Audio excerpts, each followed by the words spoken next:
Welcome to Attention Talk Video, where we pay attention to attention. Now, here's your host, Jeff Copper. Welcome, everybody, to this edition of Attention Talk Video. I'm your host, cognitive engineer and ADHD coach, Jeff Copper. Today, I want to talk to you about finding and getting help. Finding help. It sounds really simple. I think it's a little bit more complex than most people realize. First of all, let's talk about help. There's an education. That's a transfer of knowledge. A lot of people, I think, look at information as help. Now, don't get me wrong, it's helpful, but a lot of times people with ADHD, they need a little bit more. They need more face-to-face interaction to get help. So let's think about that for a second. There's books out there, there's webinars, there's conferences that you go to, and people will learn a lot about ADHD. I don't know why, I'm just going to pick on, you can learn a lot about the default mode network in the brain, trying to understand what that's all about. And don't get me wrong, it's intellectually interesting. I don't really know what that does when it comes to managing your emotions.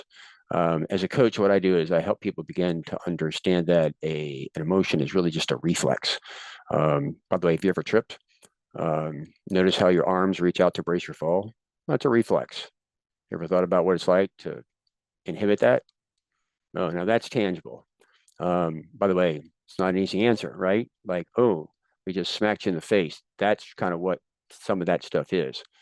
So one of the things I think is difficulty is people have a tendency to look for knowledge, information, theoretical type stuff as a means of help.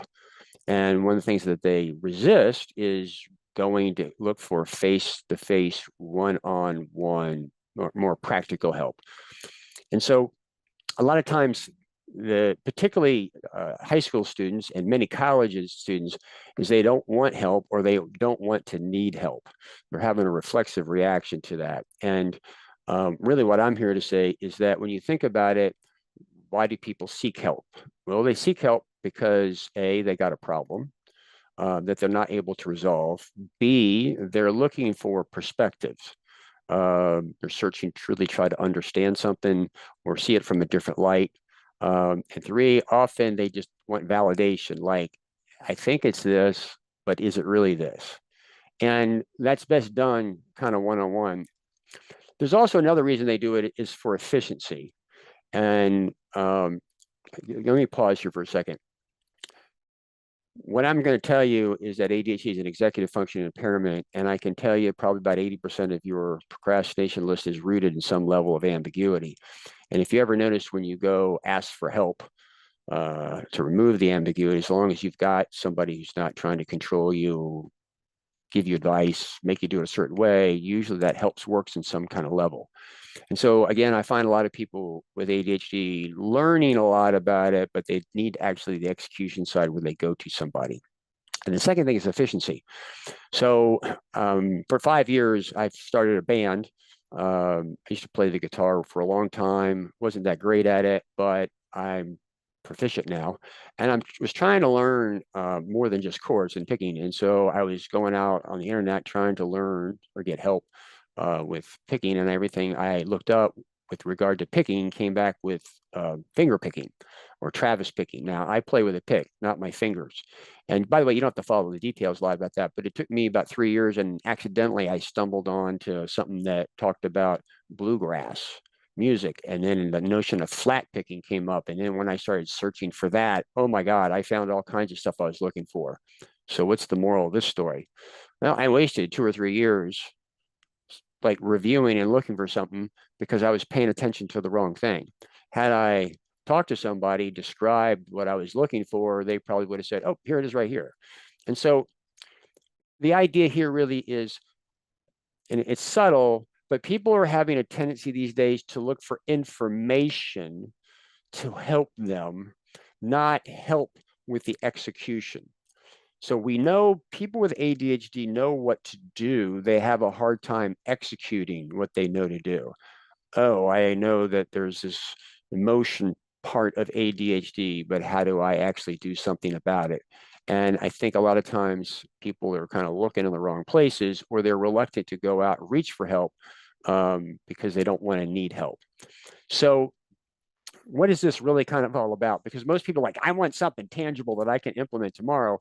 And it is when you got a problem, I'm trying to help people understand that they need to embrace getting help a little bit more. Recently, I was on a webinar and I was talking about direct communication is like the most basic form of accommodation for people with ADHD. And a woman asked me, but I coach a lot of writers and they're, off on their own. And so if there's people not around, what do they do? And I think she was surprised when I said, well, they suffer, as if there was a substitute for that. It does require a little bit of effort, but at the end of the day, if something helps you, something helps you.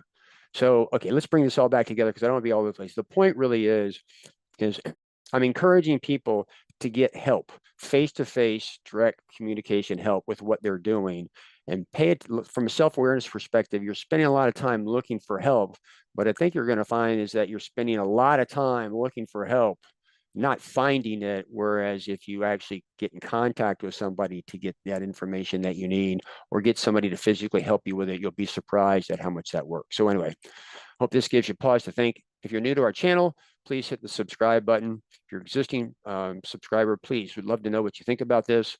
I do forgive, this is not a TikTok answer. That's really frustrating because people want something simple, and a lot of times the answer is not in simplicity. It's something a little bit more complicated. But needless to say, I hope this is giving you pause to think, and catch us next week for another great edition of Attention Talk Video. Take care.